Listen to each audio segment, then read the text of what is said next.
Et aujourd'hui, à Bangladesh, nous avons une situation de tension grande depuis que il y a 5 ans, la situation politique s'est embrouillée. Alors, cette situation politique a créé qu'il y ait une espèce de fossé entre musulmans et non-musulmans. Et cela a créé un peu de désordre partout. Il y a eu même des coulements de sang, de la violence. Il fut un jour très très dur dans lequel il y a eu on a tiré des tirs de Kalachnikov à Bangladesh. Alors, à un certain moment, j'ai vu une famille de protestantes, une maman avec des enfants qui montaient vers la cathédrale, qui montaient vers là-bas. Et puis, à un certain moment, elles pleuraient parce qu'elles avaient tué, une balle avait tué l'enfant, avait pris la tête. Alors, elles pleuraient beaucoup, beaucoup, beaucoup. Alors, je les ai accueillis sur la véranda de la cathédrale. Et quand, tout petit après, il y a une autre famille, des musulmans, parce qu'elle venait, la maman voilée, avec les enfants, ils venaient aussi vers la cathédrale. Je les ai mis aussi à côté de la véranda. Et toutes les deux mamans pleuraient. La deuxième aussi, elle avait perdu son fils.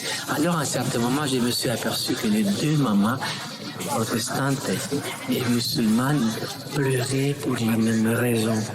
Les deux mamans pleuraient pour la mort d'un fils. Les deux mamans étaient vraiment cassées à l'intérieur par la souffrance. Et je me suis aperçu que les deux mamans avaient les larmes qui coulaient des yeux et toutes les larmes étaient de la même couleur. Et donc la souffrance d'un côté et la souffrance de l'autre était de la même intensité. Je me suis aperçu aussi que leurs enfants avaient été tués dans les fusillades et que le sang des deux enfants protestants, musulmans, catholiques, est de la même couleur et rouge. Donc voilà, la violence ne fait bien à personne. La violence détruit tous les peuples.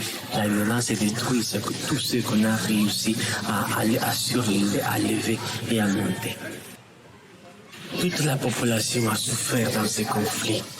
Mais spécialement, je vous dis, les enfants. Les enfants de toutes sortes, de toutes les religions. Les enfants, quand ils écoutent les bombes, les obus tombés, les bruits des armes, les enfants ont peur. De quelle que soit leur nationalité, leur religion, leur expérience est toujours traumatique. Ils souffrent beaucoup. Je me suis aperçu que c'est que les vieillards, ces vieillards qui ne contrôlent pas parce que ils ont déjà la démence sénile. Quand ils écoutent les bombes qui explosent, ils sont pris par une panique incontrôlée.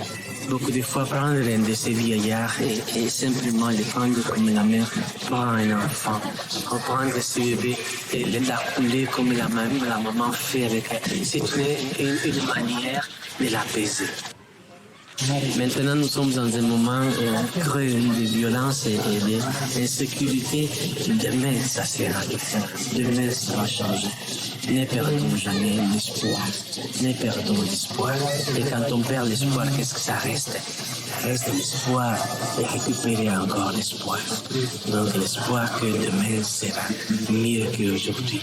Je l'espère, surtout pas pour moi, et surtout pour les pauvres gens qui vivent avec moi, pour les communautés de Bangladesh, musulmanes, protestants, catholiques, pour toutes les communautés qui aspirent à vivre avec le développement, avec les bonheurs de l'avenir.